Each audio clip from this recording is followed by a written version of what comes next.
Chers amis, bonjour. Nous sommes le 13 janvier 2025. Aujourd'hui, j'ai le plaisir de retrouver David McCartney. Ça fait un petit moment qu'on ne s'est pas vu, ça fait plusieurs mois. Bonjour David, comment vas-tu? Salut Marc, bah écoute, ça va et au plaisir de te revoir. Voilà, donc je le rappelle, qu'on s'est vu plusieurs fois sur ma chaîne, sur ta chaîne, Mhm. Histosophie politique, tu vas nous en reparler si tu le souhaites. Et on s'est parlé, je crois, la dernière fois, c'était pendant les élections législatives. Tu avais d'ailleurs soutenu la candidature RN. Mais voilà, on est toujours amis et j'ai voulu avoir des nouvelles de toi et des Français du Cambodge. Pour toi, il est 8 heures du matin, pour moi, il est 9 heures du matin, tu es très matinal. Et donc voilà, on va parler un petit peu de tout ça. Ça te va? Parfait, parfait. Alors, je voulais parler de Jean-Marie Le Pen, Mhm. prendre un peu la température chez les Français étrangers, qu'est-ce qu'ils en pensent, ils s'en fichent pas. Voilà, moi j'ai revu quelques personnes à Hong Kong qui sont en dehors du cercle politique, il n'y a personne qui m'en a parlé. Tous ceux qui m'en parlent, c'est ceux qui suivent la politique. Alors, toi, c'est quoi ton sentiment? Bah, en fait, si tu veux, je suis un petit peu partagé sur le sujet. Alors, très rapidement, je vais te narrer un petit peu ce que je pense. Jean-Marie Le Pen, son histoire, elle est très intéressante. C'était un gars qui s'est engagé jeune, volontaire dans l'armée, qui a fait du tourisme en Indochine, hein, pour info, hein, comme Alain Delon, parce qu'en fait, ils sont arrivés après Dien Bien Phu. Donc, en fait, ils ont eu un petit voyage payé par l'État français et ils ont fait du tourisme. Et d'ailleurs, c'est là où il a rencontré Alain Delon, hein, et ils sont restés amis. Ah, je savais pas. Alors, ouais, ouais.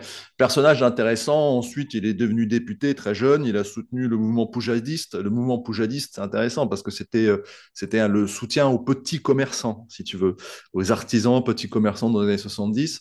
Et ensuite, il s'est porté volontaire pour retourner à la Légion, parce qu'il était officier à la Légion, mais de manière un peu étrange, parce qu'en fait, il a été parachuté un petit peu, hein. Mais enfin, toujours est-il qu'il a été volontaire pour l'Algérie. Il est retourné en Algérie. Il était député à l'époque, hein, donc il a fait un break, il a fait une année sabbatique et il est parti en Algérie où il a travaillé dans le renseignement. Et où on l'a accusé de torture, sans doute ce qu'il a fait, hein, d'ailleurs c'était le seul moyen. Donc il a participé plus ou moins à la bataille d'Alger, la dite bataille d'Alger. Mais après, ce personnage, si tu veux, moi je ne l'ai jamais rencontré physiquement, mais j'ai eu des relations proches de lui, si tu veux, notamment dans le service de sécurité, etc. C'était un mec c'était un beau parleur, un petit peu escroc sur les bords. Et je vais te dire pourquoi. C'est que en fait, tout le monde dans le milieu souverainiste, auquel nous appartenons, bon, moi j'ai une tendance plutôt plus à gauche que toi, mais euh, c'est pas le problème ici. En fait, Jean-Marie Le Pen, il a travaillé pour lui, pour son clan. Il n'a pas vraiment travaillé pour la France. En fait, ce qu'il a fait, c'est qu'il a fait une entreprise. C'est un entrepreneur libéral sur la lignée réganienne, thatcherienne. Il faut bien le comprendre. C'est un libéral. Aujourd'hui, il serait Régalienne, pas libéral quoi? sur la ligne de Reagan et de Thatcher. Ah, d'accord. D'accord. Un libéral, si tu veux, sur la ligne réganienne, thatcherienne. D'accord. C'est un libertarien, entre guillemets. Et en fait, il a toute sa vie combattu contre l'immigration. Ça, c'est la seule chose sur laquelle on peut reconnaître. Il avait raison, c'était un lanceur d'alerte en quelque sorte. Mais après, il n'a pas fait grand-chose pour la France, en fait. Il a été député, ok, mais il a travaillé pour son clan. Il est un peu mafieux, Le Pen, tu vois. C'est quoi son Euh, clan? Tu veux dire sa famille, Bah, son sa famille, parti? son C'est quoi? entreprise, le Front National. Le Front D'accord. National a été co-créé, hein, c'est pas lui qui l'a créé seul, hein, il a été co-créé, mais avec des anciens de la SS Charlemagne, si tu veux. Donc il a toujours été un peu ambigu, Le Pen. Et en fait, Le Pen, je vais te dire pourquoi c'est pas, à mon sens, un nationaliste, c'est qu'en fait, il a soutenu, tout dans ses ouvrages, dans sa vie, il a haï De Gaulle, d'accord, et il a soutenu Pétain. Et Pétain, c'était pas un nationaliste. Pétain, c'était quelqu'un qui s'est vendu aux Allemands et qui se serait vendu aux Américains. Parce que le plan, c'était que Pétain collabore avec les Américains, la nouvelle puissance coloniale de la France. Et Le Pen, il a soutenu ça, si tu veux. Et ses amis SS, lui, il ne l'était pas, il faut dire les choses, hein, il n'était pas du tout. Mais ses amis SS, ce qu'il aimait chez eux et ce qu'il aimait dans ce régime, on va dire, c'était cet esprit de créer une sorte de fraternité euh, blanche, hein, pour dire les choses vraiment, ce dont a rêvé Hitler, hein, c'est-à-dire un accord de l'Europe, de l'Ukraine à Washington, d'accord? Et lui, il n'était pas du tout nationaliste. Ça lui allait très bien, cette confédération, ce dont a rêvé Hitler, hein, aussi. Hein. Je pense qu'il Cette faisait confé- partie des premiers identitaires, en quelque sorte. Ouais, oui, on peut le dire, c'était un identitaire à tendance pétainiste. Alors moi, pour moi, ça c'est pas du souverainiste parce qu'en fait, la France, c'est un État avec des frontières et nous, on n'a rien à voir avec les Allemands, on n'a rien à voir avec les Anglais, on est français et on défend les intérêts de la France. Pétain ne défendait pas les intérêts de la France. C'est Pétain défendait intéressant. les intérêts supérieurs américains ou allemands. Tu vois ce que je veux dire? Oui, Donc en mais ce fait, que tu dis, David, pardonne-moi de t'interrompre, c'est un point de vue ou c'est officiel? Parce que moi, ah non, je ah sais que non, j'ai c'est des officiel. amis, j'ai pas mal d'amis qui sont plutôt pétainistes qui adorent Jean-Marie Le Pen, mais pour moi, c'est une tendance. J'ai pas vu d'information officielle dans laquelle il disait j'adore péter, etc. Il a pas dit ça, Ah genre. mais lis ses livres.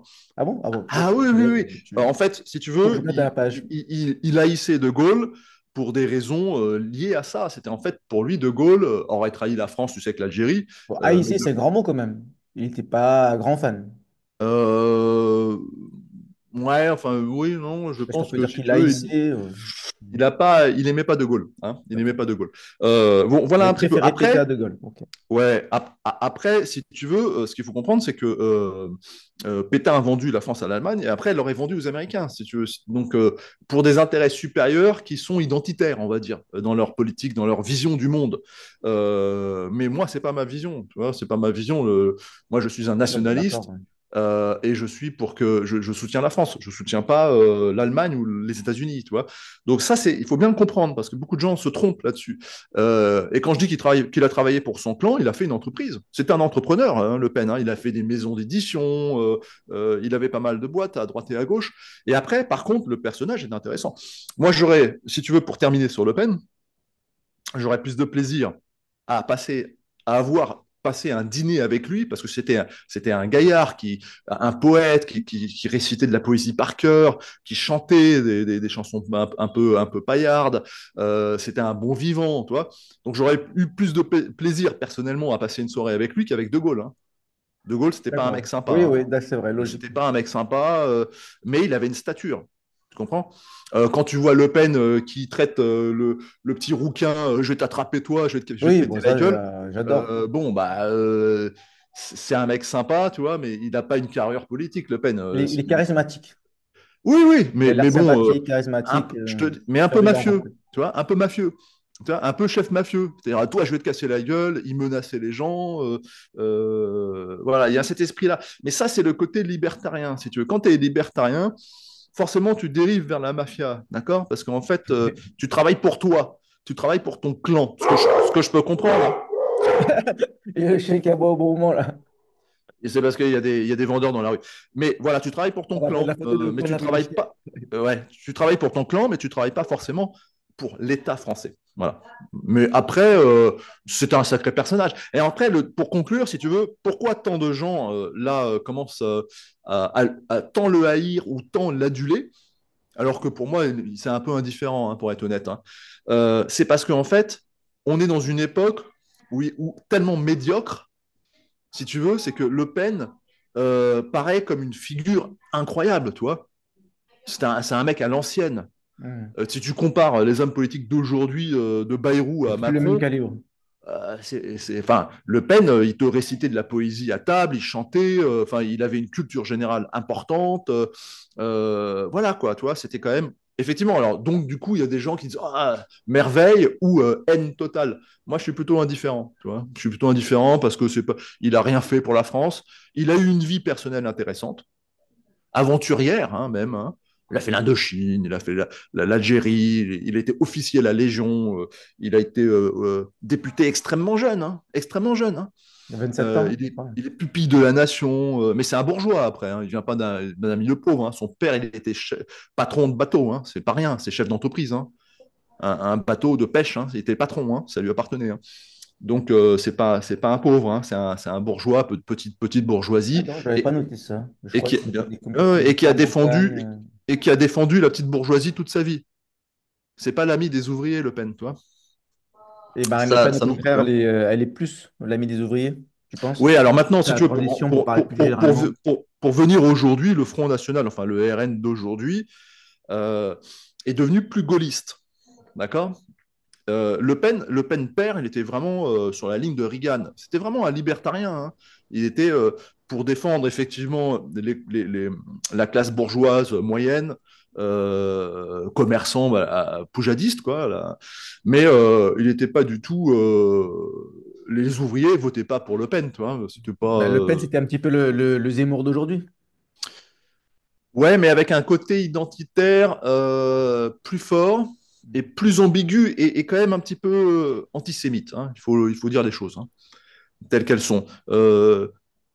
Antisioniste, on va dire, tu vois, pour faire un peu la différence. Toi, le détail de l'histoire, etc. Il avait quand même une tendance. Le Front National a été cofondé avec des anciens SS de la Charlemagne, hein, de la division Charlemagne, hein, ne l'oublie pas. Donc voilà, personnage intéressant, politique, moi, qui est pas trop moi, je suis plus gaulliste à tendance sociale, donc ça me correspond moins. Euh, et après, un petit peu mafieux, le personnage, tu vois. Je vais te péter la gueule, j'ai une menace, t'es un peu. Et ça te plaît pas? Non, c'est pas que c'est un C'est une personnage. caractéristique. C'est un personnage, mais il n'a pas la carrure d'un homme politique. Tu peux pas comparer D'accord, ouais. un Le Pen avec, je sais pas moi, même un Pompidou, tu vois. D'accord, ouais. C'est des Je mecs vois. qui se tenaient hors de l'histoire. De Gaulle, il était hors de l'histoire. Le Pen, il a fait l'histoire à coups de poing, à coups d'insultes, à coups de menaces, à coups de pression. À différents styles. Ouais, c'est pas le même style. Après, je te dis, c'est vraiment ce qui se passe là. Le phénomène qui est Le Pen, là, de soit de le haïr ou soit de l'aimer tant, c'est parce que ça, on se rend compte que le monde actuel est dégradé. Ouais. Tu vois. Je Si pense c'est qu'on des. cherche un peu nos repères. On cherche un Oui, peu oui, oui, oui, qui est oui. vraiment, qui a vraiment la carrure, les idées C'est ça. pour C'est sauver un peu ça. la France. Et donc, justement, pour venir au Hmm. sujet, c'est quoi? Qu'est-ce que tu en penses, toi? Maintenant, tu suis plutôt qui? Est-ce que tu crois en Marine Le Pen? Est-ce que tu crois en retour Non. de Zemmour? Moi, je disais récemment, il y a 2 jours, là, pour rigoler, que si Elon Musk tweet qu'il soutient Zemmour comme il soutient l'AfD, ça peut changer les choses, ça peut faire basculer un peu. Toi, tu crois en qui?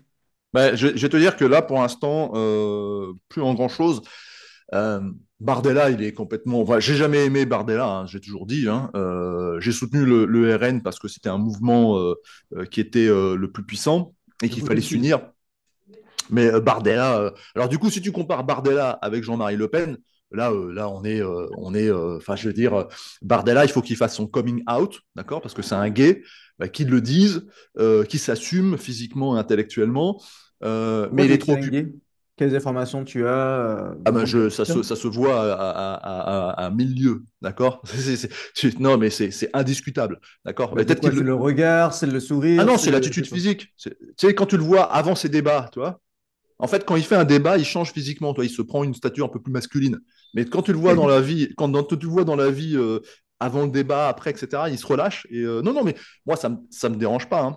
Ça me dérange pas. Non, non, mais c'est Ouais, une moi non plus, ça me certitude. dérange pas, mais c'est intéressant, tu dis, parce que j'ai Bah, pas noté ça. regarde-le, tu sais, quand il se recoiffe, quand il Oui, a bon, ses d'accord, ouais. attitudes. Mais il y a plein d'hétéros qui font ça, ils sont un petit peu Non, efféminés, non, pas à un ce petit point-là. peu. Non, non, non, non, non, non, pas à ce point-là. Je pense pas. Ou alors il s'assume pas. Mais toujours est-il que là, du coup, ouais, tu compares Jean-Marie Le Pen avec Bardella, il y a un monde, quoi. Oui, bon, au niveau culturel, voilà. Bon, après, Jean Bardella, il est trop jeune. Il va apprendre. Ouais, non, je pense pas que ce soit une question de jeunesse, c'est une question d'attitude, non, c'est une question d'attitude. Alors il est jeune, certes, mais voilà quoi. Maintenant, il est occupé à vendre son livre. Il est, non. Alors pour moi, j'aime bien Mariani, si tu veux, qui reste Oui, pour moi moi, aussi, beaucoup. il est quand même dans une stature supérieure.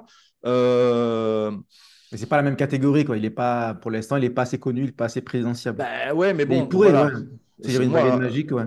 un Mariani, je soutiendrais possiblement. Euh, Marine, non, Marine, Marine, elle fait son business, toi. Elle a hérité du côté de son père le côté mafieux, elle, un peu. Elle fait son petit business, son truc. Après, Par contre, malheureusement, peut-être qu'elle est obligée parce que c'est le monde moderne, la vie est comme ça aujourd'hui. ah non, Les mais gens, les électeurs sont comme ça. je dis pas que je ferais peut-être exactement pareil, hein, Marc, hein. Tu sais, dans le D'accord, monde dans lequel on est, moi, je critique pas le fait de faire son business, mais à un moment donné, il faut faire un choix. d'accord. Là, tu parles du Euh, choix idéologique. Ouais. eh ben, soit tu te Pas de lances la vraiment dans la stratégie, d'accord. politique et tu sors de l'histoire et tu deviens présidentiable et tu es au-dessus de la mêlée, ou soit tu restes dans la mêlée, tu te bats avec les autres, mais bon, c'est pas la même chose. Donc non, j'ai pas. Alors j'ai un petit retour vers Zemmour, mais pas Zemmour, vers Sarah Knafo, Mhm. que j'ai trouvé assez brillante, Ouais, que ouais. j'ai trouvé assez brillante, je dois dire. Et là, il y a peut-être une voix, pas avec Éric Zemmour, que j'apprécie toujours, hein, qui est un grand intellectuel, écrivain, etc., qui a permis de faire plein de choses. Il est comme Le Pen, un peu, si tu veux. Le Pen a permis de parler d'un problème migratoire, voire identitaire. Tu vois ce qui se passe en Angleterre, bah, on est en plein dedans, tu vois. Euh, et Zemmour a permis d'ouvrir le dialogue sur, effectivement, le problème du grand remplissement. Hein. Moi, j'appelle ça le grand remplissement parce que c'est les Français qui font plus Ouais, je me d'enfants. Hein. rappelle, C'est tu pas avais la déjà faute dit. des Arabes, hein, ou des Maghrébins ou des Africains. Eux ne viennent que remplir parce qu'on leur demande de remplir. Nos élites ont besoin de main-d'œuvre pour nettoyer leurs toilettes. Donc voilà. Pour l'instant, les robots coûtent trop cher. Hein. Donc on a encore besoin d'humains biologiques. Donc Zemmour a permis ça, comme Le Pen a permis de. C'est des lanceurs d'alerte, mais il n'est pas présidentiable non plus, je pense pas, Zemmour. Il a pas la physique, enfin, il y a plein de choses qui déconnent, mais je l'aime beaucoup, hein, mais après, il faut se rendre compte de la réalité. C'est comme Bardella, enfin, quand tu le vois, tu as envie de le gifler, toi. T'as pas de Ça respect. dépend qui, pas les électrices. Ouais, ou les gays plutôt, je dirais. Mais bon, voilà. Donc en fait, mais Sarah Knafo, elle m'a étonné, elle m'a surpris parce qu'elle a été vachement pertinente Oui, oui, et, ça c'est sûr. et je la trouve pas mal. Je la trouve pas mal. Après bon, à voir. Donc en fait, là, non, Est-ce que j'ai tu pas penses, de. petite anecdote au niveau de Sarah Gnafo et de Ouais. Zemmour, il y en a qui me disent que quelqu'un de la communauté juive ne pourra jamais être président parce qu'il y a trop de musulmans en France. Alors, tu mets le doigt sur quelque chose d'important. Effectivement, il y a un vrai clivage juif en ce moment. Il y a une guerre raciale en cours, hein, en Israël, coloniale et raciale, hein, il faut dire les choses, et ça pose un gros problème. Alors, effectivement, peut-être, mais c'est ce que j'allais te dire, c'est qu'en fait, il faudrait qu'elle clarifie sa situation vis-à-vis d'Israël. D'accord. C'est ce que De Gaulle a dit sur les Juifs est toujours valable et tout à fait juste. Hein, c'est ce peuple d'élite, sûr de lui-même, etc., etc., et dont on avait peur qu'il devienne nationaliste et fasse une guerre territoriale en Israël. C'est ce qui se passe. Donc en fait, soit on est français, et les intérêts de la France ne sont pas forcément les intérêts d'Israël d'aujourd'hui. On a peut-être plus d'intérêt avec le Liban ou la Syrie ou avec le Maroc qu'avec Israël aujourd'hui. Mais comme a dit De Gaulle aussi, on défendra toujours Israël parce que Israël, en fait, ce sont des Européens, d'accord, colonialistes, mais des Européens. Et donc, bon, bah, de fait, on a culturellement, moi, je suis plus proche d'un Français israélien que d'un Syrien musulman Palestiniens, etc. ou qu'un Palestinien. D'accord. Mais David, ce que Voilà. tu me dis, c'est vrai pour les gens qui sont en dehors, qui sont ni musulmans ni juifs, qui sont athées, ou chrétiens, Oui, etc. Mais il y en a qui me disent que même si Knafo, Zemmour changent de discours, qui deviennent, qui sont vraiment détachés de la communauté juive, même s'ils changent leur discours, le simple fait d'être juif, ben, c'est éliminatoire. Mais les gens qui me disent moi. ça, qui sont, je suis pas d'accord, ils m'ont critiqué, ils m'ont dit, ouais, mais Marc, pourquoi tu soutiens Hmm, Zemmour? Parce que machin, machin, ça sert à hmm. rien. Donc le simple fait d'être juif, c'est impossible de gagner la présidentielle pour. Il y a des gens qui. Alors, c'est vrai que ça peut être un problème. Moi, je ne pense pas à ce point-là. Si elle se clarifie sa position et qu'elle s'ouvre à un islam de France. Elle peut convaincre des en- musulmans? ouais, en fait, si tu veux, l'islam, ce qu'a fait Napoléon, si vous voulez juste reprendre l'histoire, les Juifs, avant, ils étaient dans le même bain que les musulmans. D'accord? Parce que les Juifs, ils ont aussi des lois dans le Talmud qui sont supérieures à la nation. D'accord? Ils avaient ça aussi. Et quand Napoléon leur a dit, je peux maintenant vous donner les mêmes droits qu'à un Français, mais arrêtez de regarder Israël, vous regardez Paris. Et la synagogue, maintenant, c'est Paris. D'accord. La grande synagogue, c'est Paris, c'est plus Israël. Et ils ont dû faire un choix. Et depuis cette époque-là, les Juifs, avant toute prière, quand ils vont à la synagogue, doivent réciter une prière pour la France. D'accord. Ils remercient la France de les avoir acceptés, etc., etc. Ben, il faut demander aux musulmans de faire la même chose. Ouais, je suis d'accord. D'arrêter de regarder la Mecque et de regarder Paris. Vous devenez français, musulman. Un islam de Sarah France. Knafo, elle est française, de confession juive. Et il y a des Français de confession musulmane. Il y a des Français de confession bouddhiste. Il y a des Français de confession orthodoxe. Voilà. Et ça, il faut juste le clarifier. Et à mon avis, si ça se clarifie, je pense que les musulmans français peuvent très bien s'entendre avec pardon, les Français musulmans. Toi, j'ai encore fait l'erreur. Les Français musulmans pourraient très bien s'entendre avec les Français juifs. Ça existait en Espagne pendant 800 ans, ça existait d'ailleurs en Palestine, ça existait. Tu sais, en réalité, religieusement, les juifs ont plus de liens avec les musulmans qu'avec les chrétiens. Dans leur tradition, etc., ils sont plus proches. Ils sont plus proches. Ah, Euh, pourquoi, rapidement, quelques mots? Pourquoi ils sont Par plus... exemple, chez les catholiques, la Trinité, c'est païen. Ouais. Ni les musulmans, ni juifs ne peuvent tolérer la Trinité. Toi. C'est un truc de dingue Ça, c'est les catholiques, c'est pas tous les chrétiens. Ouais, mais je veux dire, en France, on est catholique quand même. Hein. C'est Ok. pas un pays, c'est pas un pays tellement luthérien ou Protestants, c'est pas calviniste. les Hein. Américains, c'est ok. Voilà, c'est bon. Les Ouais. Américains, c'est différent, effectivement. Mais donc, si cette démarche-là est faite, elle est claire, mais aussi pour les musulmans, hein, autant que pour les juifs, c'est-à-dire qu'on ne peut pas avoir deux pays. D'accord? On ne peut pas avoir deux pays. T'es français, t'es français. Tu ne peux pas défendre Israël et la France. Tu ne peux pas défendre, je sais pas moi, l'Algérie et la France, ou le Maroc et la France. À un moment donné, il faut clarifier les choses. Et puis voilà. Tu sais, les juifs qui veulent défendre Israël, ils ont fait leur Ouchaya, ou je sais pas, non, c'est pas tout à fait ce nom-là, tu sais, quand ils repartent, quand ils remontent en Israël, bah, les musulmans peuvent faire pareil, tu vois. Ceux qui restent sur le territoire français doivent être français. Et après, bah, tu prends la religion qui t'intéresse, mais c'est pas la religion qui est au-dessus de Frontière la tout. politique. Voilà. Très bien, bah, écoute, intéressant. Est-ce que tu peux me parler du Cambodge? Comment vont les Français? Comment vas-tu? Donc là, on a parlé au niveau national, mais au niveau local, est-ce que tu t'intéresses encore à la politique? Est-ce que tu connais les élus au Cambodge? Est-ce que, voilà, là, je recherche un petit peu au Cambodge des Français qui sont encore un peu connectés avec la politique, qui veulent s'engager pour les élections consulaires en 2026. Toi, tu en penses quoi? Tu t'en fiches? Ça t'intéresse pas? Ou Alors, ça t'intéresse? Tu fais quoi? j'ai plus trop de contact avec ça. Je pense qu'on a un peu laissé tomber, nous, le petit groupe qu'on était. Donc là, je pourrais pas te répondre. Non, les Français au Cambodge vont pas si bien parce que c'était dur post-Covid. L'économie s'est un peu écroulée, bah, d'ailleurs, chez toi aussi, sans doute, Ouais. en Thaïlande aussi. Mais la Thaïlande repart un peu. Le Ouais, la Cambodge, Thaïlande, apparemment, ça marche bien en ce moment. ouais, ça est reparti. Mais bon, il y a beaucoup de touristes russes hein, en Thaïlande, hein, par exemple. Donc c'est reparti, mais ici aussi, ça repart un petit peu. On le voit, il y a un peu plus de touristes. Donc ça a une tendance générale à repartir. Mais le business s'est arrêté pendant 2 ans, hein, 3 ans, quoi. Les constructions, toi, c'est figé, quoi. Les gros business ont continué. Toi, l'aéroport international et des choses comme ça se continuent. Mais les petits business, moyens, etc., toi, tout le monde, l'argent, c'est gelé, quoi. Et quand l'argent est gelé, il ne circule plus, l'économie a tendance à décliner. Ça a été un peu le cas. Donc c'est un peu dur. Mais ouais, la tendance est peut-être un petit peu repartie à la hausse. On va voir. Je le souhaite, on le souhaite à tout le monde, mais il y a beaucoup de facteurs extérieurs. Le Cambodge est un petit pays, tu sais, hein, c'est pas la Thaïlande. Hein. C'est un petit pays qui n'a pas de grosse production interne. Euh, il y a quelques usines, bien sûr, mais bon, c'était le tourisme était vraiment le revenu principal ici, avec un petit peu d'exportation, mais légère. Hein.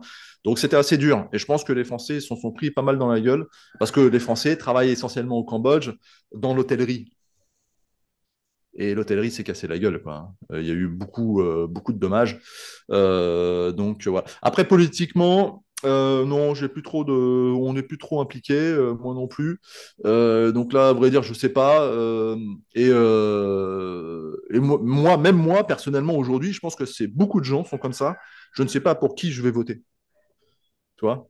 Là, tout de suite, si tu me demanderais pour qui je vote, je ne sais pas. Je Là, ne sais tu pas. parles du niveau national. Non, tout niveau, tout Ok. niveau, toi. Même Est-ce- toi, si tu te présentes, je sais pas. Honnêtement, Ben ouais, je suis pas au aujourd'hui, Cambodge. Mais je veux dire, au Cambodge, est-ce que tu connais les élus? Est-ce que tu t'intéresses à non, eux? Est-ce qu'ils s'intéressent à toi? non, Est-ce qu'ils non, mais communiquent? les élus, tu parles des élus qu'on a ici consulaires, les Ben, élus consulaires. Bohème, Rémi J, Non, non, mais ils servent à rien. Гаstienne. Moi, je suis honnête, moi, enfin, pour moi, hein, mais moi, je suis pas représentatif. Hein. Moi, je vis un peu reclus dans mon coin, donc non, je vois, non, non, honnêtement, non, ils aident sans doute des gens. hein. J'imagine, j'imagine qu'ils aident des gens, qu'ils ont un rôle. Mais moi, personnellement, je ne les rencontre pas. Et je pense que les Français au Cambodge sont assez sauvages, en fait. Ils sont moins sociaux qu'en Thaïlande, peut-être. D'accord. On est plus d'abord, on est beaucoup moins, parce on est 5 000. En Thaïlande, il y a quoi? 20 000, 30 000 Français? Inscrits, je crois il y en a moins de 15 000. Il y en a Moins de comme à 15 Hong 000? Kong, je crois. Il y en a autant qu'à Hong Kong, il y a 4 élus. Ce serait, à mon avis, il y aurait 12 000 13 000.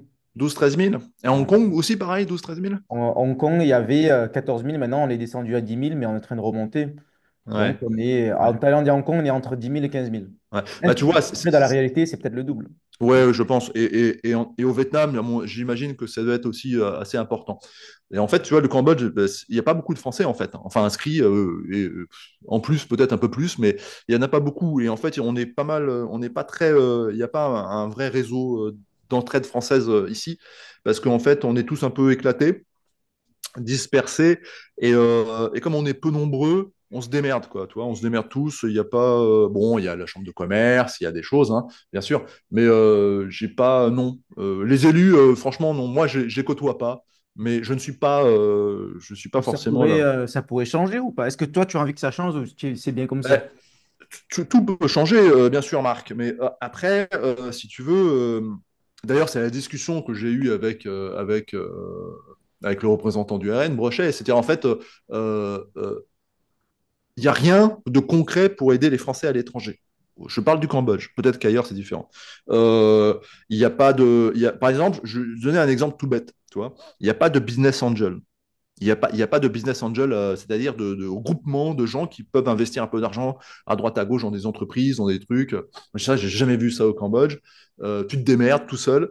Euh, Il y a les chambres de L'ambassade, commerce ouais, mais dans lesquelles tu peux bon, tomber sur des Français qui. Voilà quoi. la chambre de commerce, moi, elle m'a jamais aidé. J'ai jamais rien demandé non plus, hein, mais en fait, les gens qui viennent au Cambodge, c'est soit des gens qui ont déjà des contacts, ou soit c'est des backpackers, toi, c'est des mecs qui viennent, c'est des pauvres, en fait, des Hmm. pauvres, des gens qui veulent profiter d'un niveau de vie un peu plus pauvre, des pré-retraités, des trucs, ou des mecs qui sont un peu des digitaux nomades, des nomades digitaux. Et ceux qui ont fait du tourisme, qui ont fait de l'hôtellerie, c'était avant. Et ceux qui ont survécu, c'est ceux qui avaient des terrains propres, pas en location. D'accord? Et eux, ils n'ont pas besoin d'aide, en fait. Tu vois? En fait, les Français du Cambodge n'ont pas vraiment besoin d'aide, j'ai l'impression. Mais une fois de plus, ça peut changer, ça peut évoluer, hein. Moi, je Il suis doit y pas. avoir des patriotes parmi ceux qui ont réussi, qui ont survécu Ah bah, économiquement. je pense qu'il y a beaucoup de patriotes au Cambodge, ouais. Mais après, tu sais, toi, ça fait quoi, 10 ans aussi à peu près que tu es parti, un peu plus? Moi, ça fait 14 ans, ça fait 12 ans que je 14 suis à ans? Hong Kong, 2 Ouais, ans en ouais. Angleterre avant. Ouais. Bon, tu vois, en réalité, on est patriote, mais avons-nous encore de l'espoir pour la France? Je sais pas. Moi, j'ai beaucoup de compatriotes ici au Cambodge qui, en fait, qui n'ont plus d'espoir pour la France et Hmm. qui vont voter patriote par défaut, hein, faute de mieux, Par défi, etc. par défaut, ouais. Mais Par vote utile.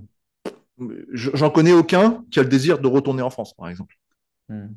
Dans mon Bah, entourage, personne. ça peut être une raison de plus de créer un réseau de patriotes à l'étranger. Donc, les élections consulaires peuvent être moins pour ça. C'est-à-dire que tu identifies, tu connais la communauté, tu la représentes.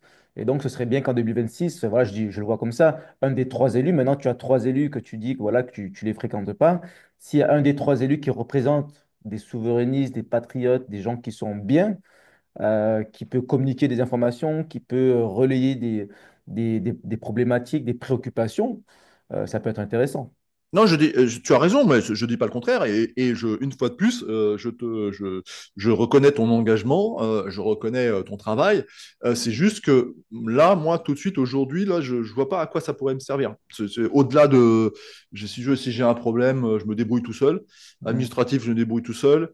La chambre de commerce, j'ai pas d'intérêt à. Enfin, Bon, elle me dit disons une pas. grande bande de potes alors. Voilà. Comme là, maintenant, je suis pas au Cambodge, mais voilà, on échange par Ah non, Zoom. mais ça, bien Donc, tu sûr, pourrais ça. faire ça Non, aussi au alors, Cambodge. faire un club, Voilà, on va dire ça un club. le club que tu as créé, ça, je trouve ça très positif. Il n'y a aucun souci. Moi, je pense qu'il faut défendre la francophonie. La francophonie. la culture française, c'est-à-dire le savoir-vivre à la française. Euh, et après, si on veut parler économie, il y a pas d'économie sans argent, sans fric. D'accord? Enfin, là, Le nerf de la guerre. tous les mecs, les consulaires, les trucs, etc., que j'ai pu voir, croiser, la chambre de commerce, etc., c'est que du vent, en fait. C'est que des paroles. Alors pour certains, ça peut peut-être aider. Ah bah attends, pour faire un visa, il faut faire ci, ça. Ok, bon, ok, super. Mais tant qu'il n'y a pas une caisse des Français de l'étranger dans lequel il y a de l'argent et qui peut servir à faire quelque chose, à aider vraiment des Français dans la détresse, à rapatrier un corps en France parce que le mec, la famille n'a pas d'argent, à organiser des obsèques pour un Français isolé qui est tout seul. Ça arrive, c'est des cas concrets. Mais il faut de l'argent. Donc en fait, sinon c'est que du vent. Quand il n'y Ouais, a ça pas existe un d'argent, petit c'est que peu. du Il y a vent. des associations de bienfaisance. Je ne sais pas si ça existe au Cambodge. Si, je crois que ça existe Euh, aussi, mais bon, c'est ridicule, quoi. Je veux c'est dire, plus limité, oui. Bon. je crois que l'ambassade l'année dernière, c'était 10 000 euros, quoi, qu'elle a le budget pour les Français dans la détresse, toi. Non, ce qu'il faudrait faire, c'est faire un truc privé, quoi. Mais Bon, ben là, je suis d'accord. Il faut mm, nos réseaux d'entraide oui, à nous, qui ne dépendent pas oui, forcément de l'État. J'en ai parlé oui, un peu. oui, oui. Ça, je pense que c'est du concret, c'est du réel. Euh, mais, euh, mais voilà, quoi. Mais faisons-le. Non, mais je te dis Let's pas do non it. là-dessus. Je te dis pas non là-dessus. Mhm. Mais ça demande une démarche. Ouais, là, Ah, c'est facile à dire, mais c'est autre chose pour le faire. voilà, une démarche un petit peu spécifique, avec quelque chose de bien cadré. Mais voilà. Sinon, si tu veux, le reste, c'est une aide euh, de papier, quoi, toi. C'est bon, voilà. Ah bah, attendez, monsieur, pour ouvrir une entreprise au Cambodge, il faut tel papier, tel truc, tel truc. Classique. Voilà, bon, bah, ok. Bon, c'est Ça mieux que peut rien, aider. mais bon, c'est vrai que c'est pas suffisant. Pour Non, bah, à mon avis, non. Parce que déjà, si le mec il a fait la démarche de partir de la France, de venir ici, etc., bon, c'est pas un truc administratif qui va le bloquer. Et au bout d'un moment, il va réussir. Il va trouver la Ouais, solution. c'est un bon point. Tu vois, par contre, créer ce que Pauline voulait faire, par exemple, tu la connais, tu te souviens de Bien sûr. Pauline? Ben, elle était Oui, responsable de ma campagne en 2022. oui, oui. Et Ça si fait tu de la veux, campagne Pauline, musulmane. elle a eu une très bonne idée, par exemple, je te donne un cas concret, c'était pour de créer, si tu veux, une, comment dire ça en français, une société Oui, pour prendre en charge les décès, d'accord? oui, on m'en a parlé. Avec une sépulture éventuellement, un cimetière catholique, enfin des choses ou autres, hein, peu importe, mais pour les étrangers, pour les Français. Voilà, ça c'est quelque chose de concret qui est intéressant et qui, parce qu'en fait tu meurs à l'étranger, ce que les gens ne savent pas, hein, mais tu vas à l'étranger, tu peux mourir à l'étranger. Et qu'est-ce qui se passe? Et tu meurs au Cambodge, qu'est-ce qui se passe? Voilà, c'est des trucs concrets, toi. Ça me fait Euh, penser à Charles Gave, parce que je lui ai demandé en personne, j'étais à une de ses conférences, j'ai demandé pourquoi il est rentré en France. Il m'a dit que ben, maintenant il est assez âgé, il préfère mourir en France que mourir à Los Angeles ou à Hong Kong, parce qu'il ouais, a vécu à Hong Kong. ouais, Il ne veut pas mourir ouais, dans un mais hôpital, même si c'est un hôpital 5 étoiles, il préfère mourir en France. ouais, parce qu'il veut mourir. En fait, si tu veux, c'est ce que moi je dis souvent aux gens, c'est dis-moi où tu veux mourir, ou être enterré, ou reposer pour l'éternité, et je te dirai qui tu es. D'accord? Donc Charles Gave, c'est un patriote, un vrai patriote, parce qu'il sent qu'il commence à être âgé et il veut quitter ce monde en France. D'accord? Tout à fait. Moi, honnêtement, à ce jour, ça m'est égal.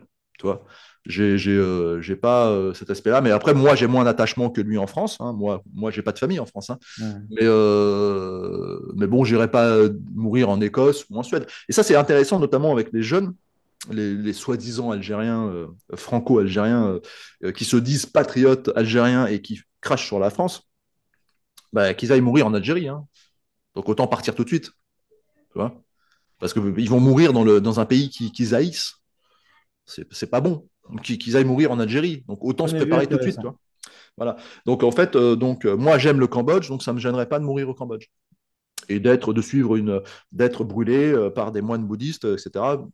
J'aime ce pays, ça me dérange pas, ça me voilà, j'ai une part de culture cambodgienne. Mais c'est une vraie question. C'est une vraie question. Des gens qui veulent être, qui veulent avoir une garantie d'avoir une sépulture chrétienne ou juive ou musulmane, bah, comment ils font? Enfin, toi, les musulmans, par exemple, même au Cambodge, les musulmans ont de l'argent du Qatar, d'Arabie Saoudite, etc., pour Ils les ont écoles, besoin. pour les mosquées et pour les cimetières. Et ça, c'est un point capital. S'il n'y a pas de, il y a pas de, il y a plus de cimetière français à Phnom Penh, par exemple. Tu vois. Quand il n'y a pas de cimetière français quelque part, c'est pire que l'Institut français ou que l'école française. Il n'y a pas de cimetière français, il y a un cimetière musulman? Au Cambodge, il n'y a pas vraiment de cimetière musulman, mais pour chaque mosquée, etc., ils ont des cimetières musulmans. Tu vois. Donc, et ils sont assez organisés. Mais ça, c'est l'argent du Qatar. Ils ont des moyens. C'est l'influence assez forte. D'ailleurs, on en voit de plus en plus voilés au Cambodge, par exemple. Tu vois. Et ça n'existait pas il y a 10-15 ans. Hein. 20 ans, il n'y en avait pas. Il n'y avait pas de voile, etc. Mais maintenant, il y en a. Bon, c'est un autre sujet, mais c'est pour te dire que l'influence, pour être influent dans un pays, bah, il faut de l'argent. Voilà. Il faut de l'argent, il faut des moyens, si tu veux. Voilà. Et bah, la France, elle a un peu moins de moyens, même si elle est toujours présente. Mais voilà. Non, il faut aider la France comme on Question de peut. volonté aussi. C'est-à-dire, il y a les moyens, on peut les trouver, mais il faut les diriger au. Voilà, si au lieu de payer l'AME, par exemple, ou des choses pour accueillir l'immigration du monde entier, on Oui, investissait tout ça dans le patrimoine français, et toutes ces oui, structures, etc., ça changerait tout. c'est clair. C'est une question de volonté aussi. Bien sûr. Là, on Bon, est très d'accord. bien. Alors, est-ce que tu as un dernier mot? Est-ce que tu peux nous dire quelque chose sur, je sais pas, histosophie, politique, comment ça va maintenant? Quoi de neuf? Bon, écoute, ma Autre petite chose, je chaîne, sais pas, comme tu veux. ouais, bah écoute, ma chaîne va bien, elle progresse. Après, moi, je suis très niche, toi, je fais des vidéos assez spécifiques, c'est pas du clash, donc c'est pas quelque chose qui va apporter gros. Non, je crois qu'on doit être 13 400, un truc comme ça, abonnés aujourd'hui. Et ouais, voilà, bon, moi, je continue, hein, c'est un travail d'éveil, ce que je fais, d'éveil, d'éducation, enfin, d'instruction plutôt. C'est quoi Et l'objectif? Éveil de qui, de quoi, vers quoi? c'est l'éveil, si tu veux, de l'individu face à sa déchéance, à la mort, à la politique et à son histoire. Donc en fait, moi, je traite toujours en trois parties, une partie historique, une partie philosophique et une partie politique, parce que tout est politique dans la vie. Donc en fait, c'est tout simplement de lutter contre des phénomènes coercitifs, des phénomènes de désordre, et qui, en fait, moi, je suis pour l'harmonie et la paix, mais l'harmonie et la paix dans une main de fer, dans un gant de velours. Hein. Donc voilà, moi je traite ces sujets-là pour éveiller les gens sur différents types. Ça peut être philosophique, religieux, politique, voilà. Mais dans un esprit un peu d'éveil pour un retour à la souveraineté. Le bon sens. En fait, Marc, le bon sens. Voilà, tout simplement le bon sens. C'est que les frontières, ça existe, c'est que les sexes différents existent et que l'harmonie, c'est un homme et une femme. Ça, c'est Hein. d'extrême droite, ça. Le bon Oui, sens, c'est oui, d'extrême bah, droite. aujourd'hui, c'est d'extrême droite, ouais, c'est clair. Mais bon, voilà, après j'en suis conscient, je suis d'extrême droite. Ouais. C'est triste, mais c'est vrai. Très bien. Ben, merci beaucoup, David. Ça fait plaisir d'avoir pu échanger à Ça nouveau avec marche. toi. Et j'espère qu'on se verra autour de bons verres à bientôt, Oui, à Phnom Penh ou ailleurs. avec grand plaisir. Bye Salut Marc. bye. Ciao.